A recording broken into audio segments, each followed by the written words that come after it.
बिस्मिल्लाहिर्रहमानिर्रहीम। आज हम देखेंगे टाइप्स ऑफ कंप्यूटर। तो बात करें कंप्यूटर्स की तो टेक्नोलॉजी में सबसे मेन रोल प्ले करता है। यानी कि टेक्नोलॉजी में अगर वाइटर रोल देखा जाए तो जिस इलेक्ट्रॉनिक गैजेट का है वो है computer, PC, mobile phone, laptop and smart devices. Computer की मदद से आप ह्यूज वैरायटी ऑफ टास्क को परफॉर्म कर सकते हैं। कंप्यूटर को आजकल हर फील्ड में यूज़ किया जा रहा है। ऐसा कोई फील्ड नहीं है जहां स्मार्ट डिवाइसेस का इस्तेमाल नहीं होता है। बिजनेस में, एजुकेशन में, इंटरटेनमेंट फील्ड में, गवर्नमेंट फील्ड में, मेडिकल फील्ड में, इनके हर एक फील्ड में आप कंप्यूटर का यूज़ देखते हो। अब जो ह्यूज वैरायटी ऑफ टास्क को परफॉर्म करने के लिए हमें डिफरेंट टाइप्स के कंप्यूटर की ज़रूरत होती है। कंप्यूटर्स को इन डिफरेंट वेज़ में कैटेगराइज्ड कर सकते हैं, जैसे कि साइज़ की बेस पे कितने टाइप के कंप्यूटर होते हैं, मैकेनिज्म की बेस पे कितने टाइप के कंप्यूटर होते हैं और पर्पस की बेस पे कितने टाइप के कंप्यूटर होते हैं। अब साइज़ की बेस पे कंप्यूटर की 4 टाइप्स हैं: micro computer, mini computer, main frame computer and super computer. तो सबसे पहले देखते हैं माइक्रो कंप्यूटर। ये इसे पर्सनल कंप्यूटर या डेस्कटॉप कंप्यूटर भी कहते हैं, जिसे हम डे टू डे लाइफ में यूज़ कर रहे हैं। मीन्स कि ये वो कंप्यूटर्स होते हैं जो जनरली हर कोई इन्हें टास्क परफॉर्म करने के लिए यूज़ करता है। डिफरेंट टास्क को परफॉर्म करने के लिए आप इन कंप्यूटर्स का यूज़ करते हो। आपको कोई डॉक्यूमेंट प्रिपेयर करना है, कोई प्रेजेंटेशन बनानी है, या एक्सेल में कोई शीट बनानी, या कोई सॉन्ग सुनना है, कुछ प्रिंट निकलवाना है, या कोई वेबसाइट को सर्च करना है, आपको किसी इमेज को एडिट करना है, यानी हर काम जो आप जनरल पर्पस काम होते हैं आपके, उस पर परफॉर्म कर सकते हैं। चाहे वो किसी भी एज का पर्सन हो, चाहे वो कॉलेज का स्टूडेंट हो, स्कूल का स्टूडेंट हो, या यूनिवर्सिटी का, या कोई एम्प्लॉय है, या कोई रिटायर्ड पर्सन है जो कंप्यूटर सीखना चाहता है, हर एज का पर्सन इस कंप्यूटर को यूज़ कर सकते हैं। ये ऐसा कंप्यूटर है जिसमें सीपीयू माइक्रो प्रोसेसर की चिप को यूज़ करता है। ये इंडिविजुअल यूज़ के लिए डिज़ाइन किया गया है। इसे पर्सनल कंप्यूटर भी कहा जाता है, क्योंकि इसे एक ही बंदा यूज़ कर सकता है एक टाइम में, तो इसलिए इसको पर्सनल कंप्यूटर भी कहा जाता है। ये बाकी कंप्यूटर्स की निस्बत साइज़ और स्पीड में थोड़ा छोटा होता है। इसे बेसिक ऑपरेशन परफॉर्म करने के लिए डिज़ाइन किया गया है, like educational, business, small business and playing games extra. In computers को मेनली ऑफिस में, होम्स में, स्कूल्स में, शॉप्स में और स्टोर्स वगैरह में यूज़ किए जाते हैं। अगर इसके एडवांटेजेस देखें तो ये क्या है, पोर्टेबल हैं। आप इन्हें एक जगह से दूसरी जगह आसानी से ले जा सकते हैं।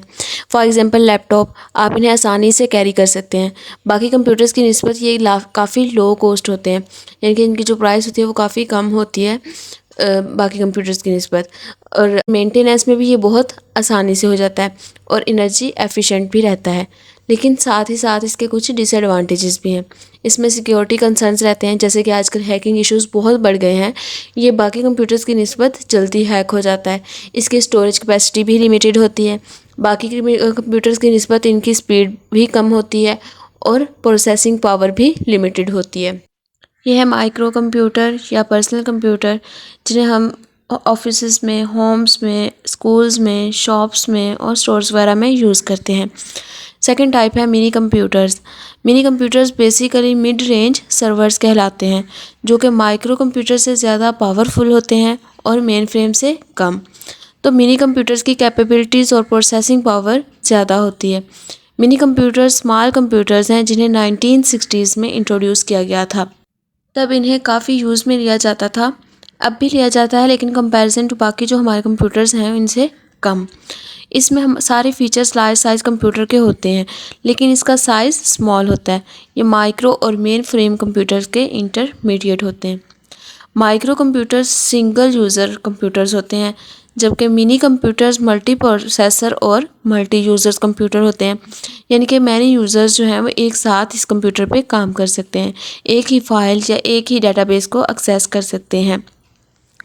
ये 200 से 400 यूज़र्स को एक ही वक्त में सपोर्ट करता है। अगर हम इन्हें माइक्रो कंप्यूटर्स से कंपेयर करें तो मिनी कंप्यूटर्स की स्टोरेज कैपेसिटी ज़्यादा होती है और मेमोरी भी लार्जर होती है। इस वजह से ये एक से ज़्यादा इनपुट डिवाइसेस को हैंडल कर सकते हैं। मतलब प्रिंटर अटैच कर दो, स्कैनर अटैच कर दो, ये सारे इनपुट डिवाइसेस आउटपुट डिवाइसेस को इजीली हैंडल कर सकते हैं। क्योंकि ये मल्टी यूज़र्स को एक्सेस कर सकते हैं, तो इनमें प्रोसेसर जो होता है वो हाई स्पीड का होता है और प्रोसेसर भी 2 से ज़्यादा होते हैं। हाई कॉन्फ़िगरेशन के साथ में हाई स्पीड के साथ ये डाटा को क्या कैलकुलेट कर सकते हैं। इसे साइंटिफिक या इंजीनियरिंग, कंप्यूटेशनल, फाइल हैंडलिंग और डेटाबेस मैनेजमेंट के लिए यूज़ किया जाता है। अब वर्ल्ड का पहला कंप्यूटर था PDP-1, जिसे 1959 में बनाया गया था। थर्ड टाइप है main frame computers. Main frame computers जो होते हैं वो मिनी कंप्यूटर से भी ज़्यादा फास्ट होते हैं। Main frame computers multi users और हाई परफॉर्मेंस कंप्यूटर्स होते हैं। मल्टी यूज़र्स का मतलब एक टाइम में एक से ज़्यादा यूज़र्स यूज़ कर सकते हैं। ये रूम साइज़ कंप्यूटर है लेकिन सुपर कंप्यूटर से छोटा है। इसे हाई वॉल्यूम डाटा और इन्फॉर्मेशन को हैंडल करने के लिए डिज़ाइन किया गया है। सो जो बड़े बड़े बिज़नेस होते हैं, जो बड़ी बड़ी ऑर्गेनाइजेशंस होती हैं, एक कंट्री से दूसरी कंट्री में इनकी ब्रांचेस वगैरह होती हैं, तो वहाँ पे इन मेन फ्रेम कंप्यूटर्स का यूज़ किया जाता है जब बल्क में डाटा को स्टोर करना होता है या शेयर करना होता है। सो मीन्स जब यहाँ बल्क में डाटा को प्रोसेस या स्टोर करना होता है तो उसके लिए मल्टीपल प्रोसेसर्स का भी यूज़ किया जाता है। सो ये जो मेन फ्रेम कंप्यूटर्स होते हैं ये मल्टीपल प्रोसेसर को सपोर्ट करते हैं। ये माइक्रो कंप्यूटर और मिनी कंप्यूटर से टोटली डिफरेंट होते हैं। इसे 100 से ज़्यादा users at a time use कर सकते हैं। हाईएस्ट कॉन्फ़िगरेशन की वजह से ये काफ़ी एक्सपेंसिव भी होते हैं। चूँकि इसमें मल्टीपल प्रोसेसर्स यूज़ किए जाते हैं इसलिए आप n नंबर ऑफ़ टास्क को परफॉर्म कर सकते हैं विद इन अ सेकेंड। इनका ज़्यादातर यूज़ रेलवेज़, बैंक और एयरलाइंस में होता है। Main frame computers daily million billion transactions को प्रोसेस करता है। पहला मेन फ्रेम कंप्यूटर था हार्वर्ड मार्क 1 जो 1994 में बनाया गया था। ये 51 फीट लंबा और इसका वज़न 5 टन था। 4 एंड लास्ट टाइप है सुपर कंप्यूटर्स। ये सबसे ज़्यादा पावरफुल कंप्यूटर है। जो सुपर कंप्यूटर है ये फास्टेस्ट है, मोस्ट पावरफुल और मोस्ट एक्सपेंसिव मशीन्स हैं। इनका ज़्यादातर यूज़ साइंटिफिक और इंजीनियरिंग टास्क को कंप्लीट करने के लिए किया जाता है। इसमें मल्टीपल प्रोसेसर्स होते हैं। एक सुपर कंप्यूटर को रन करने के लिए या फिर यूज़ करने के लिए मैसिव सप्लाई पावर और कूलिंग के एक अच्छे सिस्टम रिक्वायर होते हैं।